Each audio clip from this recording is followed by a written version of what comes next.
Hello, it's Doris with Aldi Books, and I have, drum roll, an original tag. Oh, yes. First though, pardon any intermittent firework noises that you might hear. It is 3:30 in the afternoon here in China on Chinese New Year Day, and it's been a noisy weekend, let me tell you.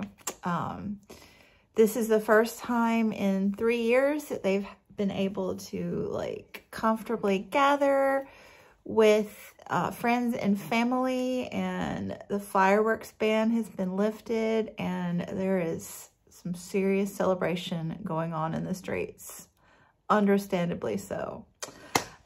So anyway, back to my tag. So I was watching Brian from Bookish last Thursday. He had put out one of his Random Thursday Thoughts, and it was titled,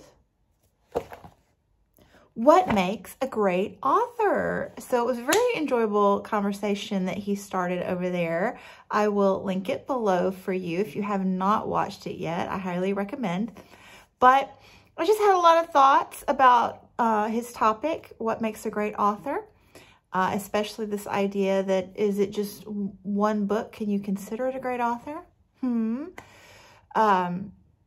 So I just jotted down my thoughts, and then I thought this would make a great tag. I believe the current term for this is weaponizing someone's video. So I'm going to weaponize Brian's What Makes a Great Author tag video and turn it into my own original tag. And I will obviously tag Brian, but check out his video below if you haven't thus far. But here goes my tag. Now, I've jotted down some notes, and these are all completely random. I just jotted down stray thoughts and then jotted down stray authors and then combined the two. I'm living here in China without access to all of my books and with minimal time to devote to things like this. So this is just off the top of my head, which, you know, maybe that's the best way to do things. You don't have to overanalyze everything. Not all the time. I like overanalyzing, but anyway, what I'm saying is this is haphazard, but fun. So join in, please. Okay, I have, I think 10 questions. 1, 2, 3, 4, 5, 6, 7, 8, 9, 10. Yes, here we go. So number 1, an author whose works that you have completed in their entirety. Yeah, I mean, if you're willing to read all of an author's works, they must be pretty great. So for that one, I'm going to jot down Amy Tan. That was one of my first projects on BookTube, and I definitely completed that one. I've read all of her works except for, I believe, her most recent nonfiction. And I have to say, I thoroughly enjoyed every book of hers that I read. Obviously, Joy Luck Club is a standout piece that's kind of written in a short story format, you might say. She writes historical fiction with family relations bent often among women in the family, and just very enjoyable, very enjoyable. Number 2. One-hit wonders. Can an author be a great author, be considered a great author if they've only got one hit? And maybe not. Maybe that's just a great book, great work. For that one, I'm going with Harper Lee. I have never not read that book and not been completely, immediately immersed and engrossed and in love till the end. It's a book that I read, obviously, in my childhood, growing up in the Deep South in the U.S., and I really connected with it.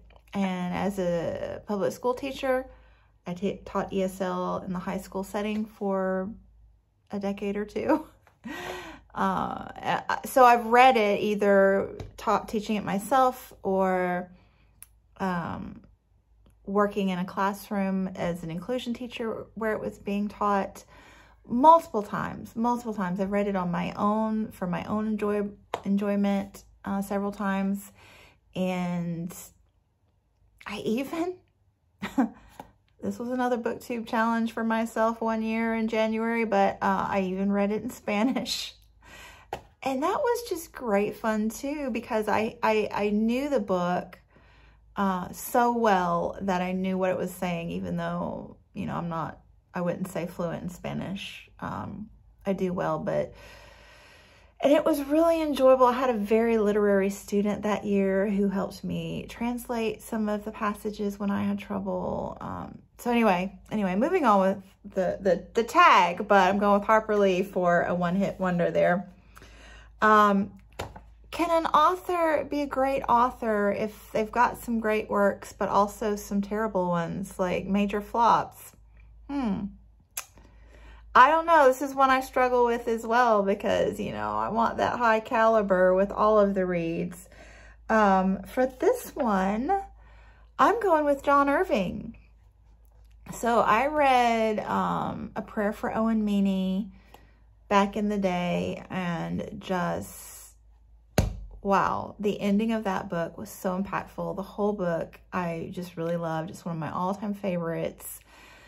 And I also read Cider House Rules, which I really enjoyed, but I have not read any more John Irving because his books, his titles seem to like be really great, or maybe not so much. So I do have The World According to Garp on my shelves here in China that I want to read. I think that's his first major success.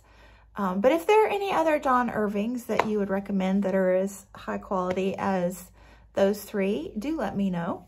But yeah, can an author be a great author if they've got some great ones and some really terrible ones?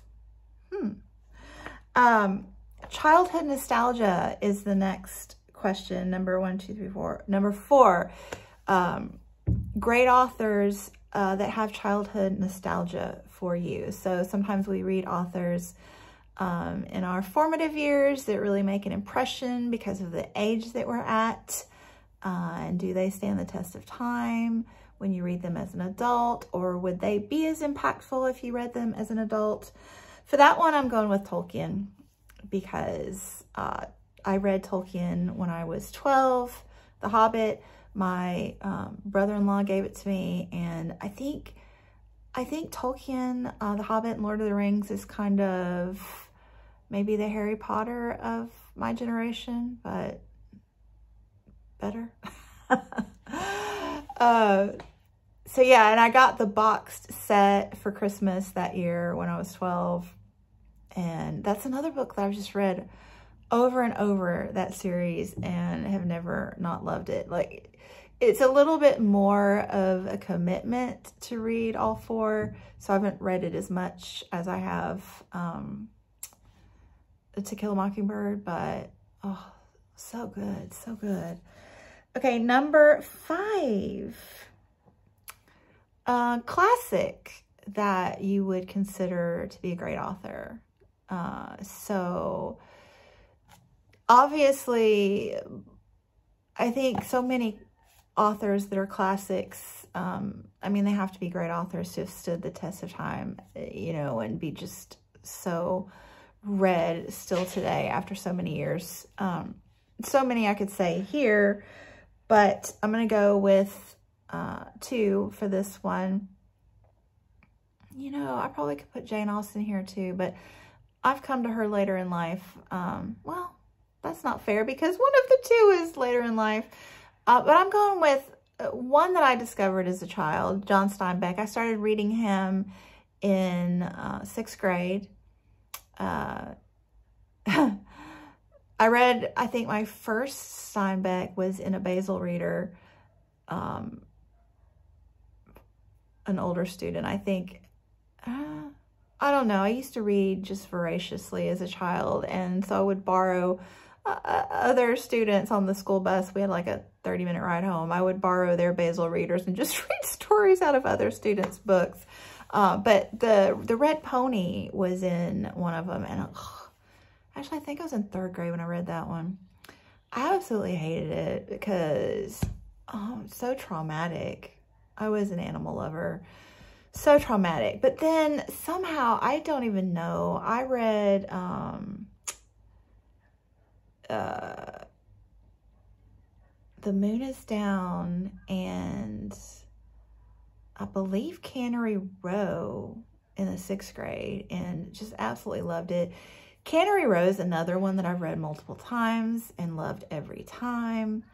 So then I ended up writing my 6th grade research paper on Steinbeck. 5th grade was Hummingbirds, I think. We had to write research papers back then. So yeah, so I read The Grapes of Wrath, I think, and another one. Oh, anyway. Steinbeck's just another author. I just really relate to the time frame that he was writing in. The Great Depression years really just speak to me. And I like the way he writes about the human condition, and so richly thematic. That's another thing I gravitate toward in a great writer is themes. I love thematic writing. So Steinbeck really just works for me in that respect. And then Zora Neale Hurston is one. Well, I meant to say East of Eden. I've read that recently since I've been on BookTube, and wow, such a great book, such a great book.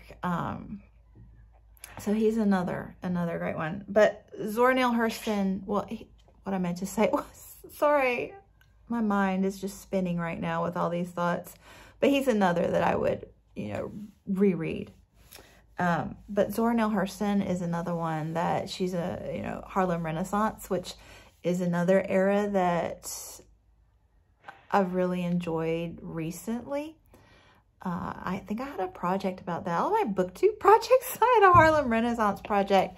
But I remember I read a biography of hers with Sean the Book Maniac and just have loved Zora Neale Hurston ever since. And I think with her, it's, again, twofold. One, I love her positive spirit. She's just so uplifting and positive in her writing. Just a happy person, even though she had a hard life in places, but she just kept this positive spirit about her. And I also love her dialect that she writes in. She's very good with language and speech patterns, and she got grants to kind of record the Southern U.S. During the Great Depression, and I guess I like that time period a lot. But she grew up in the same area that I did in the North Florida, so her speech patterns just really speak to my ear because they sound like home to me. So love Zora Neale Hurston for that reason as well. Okay, number 6 is cutting edge authors. So authors that have a cutting edge style to them, maybe just in one novel, often in just one novel, that really stands out and grabs your attention. Are they great authors? So I'm thinking about, like, recently I read The Only Good Indian, and I haven't read any more by that author. Somebody Graham. Sorry, he's not one that I wrote down on my list, but it just came to me at the moment. William Faulkner with The Sound and the Fury, with that stream of consciousness, was just really amazing to me. Duck's Newbury Report, but the one that I'm wanting to talk about here is No Violet Bulawayo. I just read Glory, and even though I only gave that book 4 stars because it's got issues in places. It's not a perfect book, but it's just was really brilliant. Like, can a book be imperfect but also brilliant? I guess yes. That one just really stood out to me with her use of language and wit, and able to speak with the animals and have them say so much. It made an impression on me. The things she was saying through that book and how she was saying them really worked for me. So impactful, cutting edge authors. The next one is impactful. Number 1, 2, 3, 4, 5, 6, 7.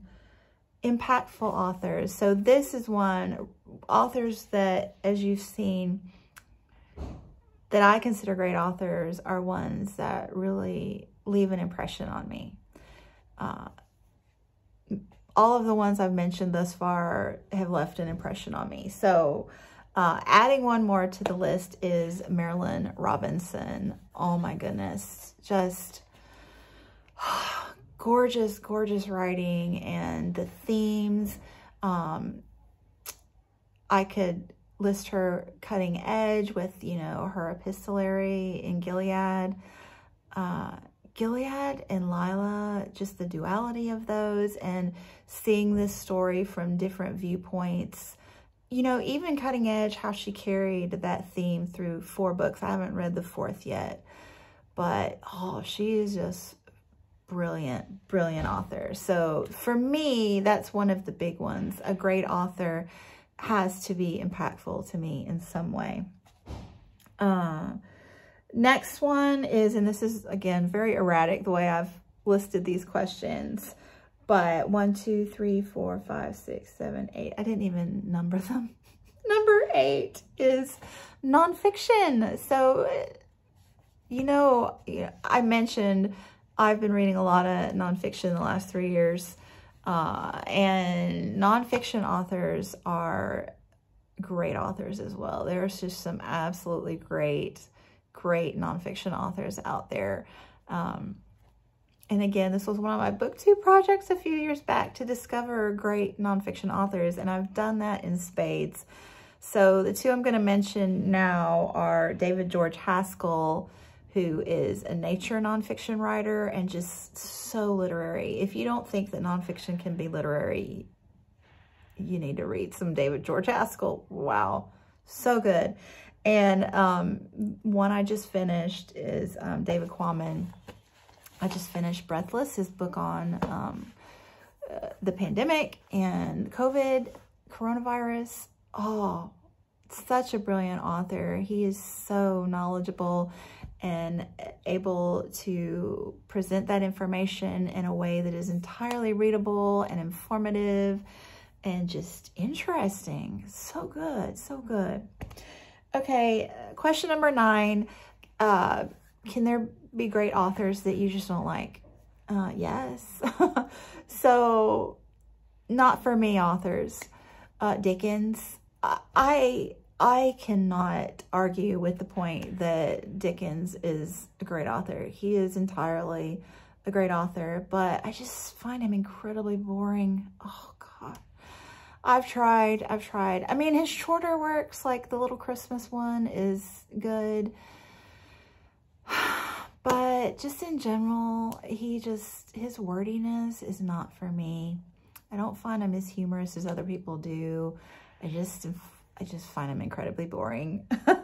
Another one that I wanted to mention for different reasons is Thomas Hardy. Like, I think Far From the Madding Crowd is one of my all-time favorite novels. It is absolutely brilliant and gorgeous. It's so gorgeous, so thematic and lovely and immersive. I adore it. But I don't really want to read any other Thomas Hardy because his books are very dark. I think I read, is it Tess of the D'Urbervilles?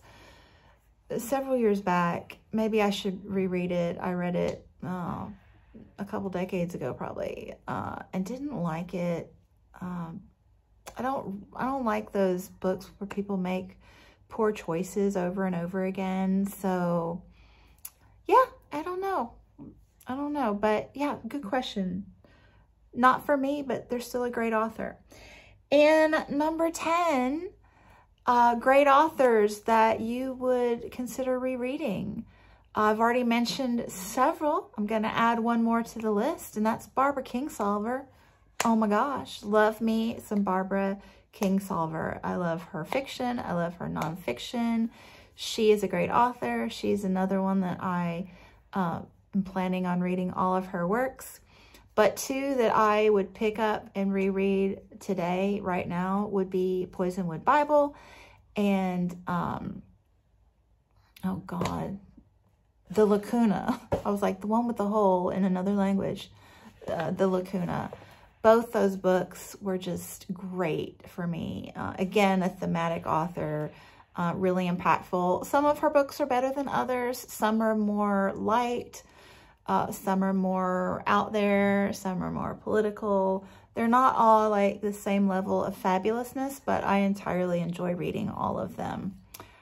So yeah, that's my tag. I hope that you will all participate because I think it's a great conversation that Brian has started here with this what makes a great author idea. And I am going to tag a few people. I'm just limiting it to 5 who I think will have great conversation starters here. And I know that they will tag some other people that I want to hear from. So I could tag so many people, but I'm just tagging 5 here. So I'm going to start with a shout out, a new to me booktuber, and that is Untrained Librarian. I've really enjoyed her of late. I've discovered her recently, and we read a lot of the same similar types of books and the same books even. So number 1 is Untrained Librarian, and then I'm going to tag obviously Brian from Bookish because he created the idea. I just weaponized it. And then Greg from Supposedly Fun.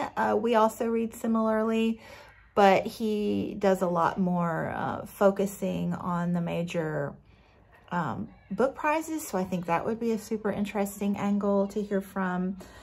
Obviously, Heidi, another one that I have similarities with, but a little differences. And she reads a lot of nonfiction the way I do. So ideas there. And then I'm going to tag Steve Donahue because I know that Steve would just have a lot to say about this. So there we go.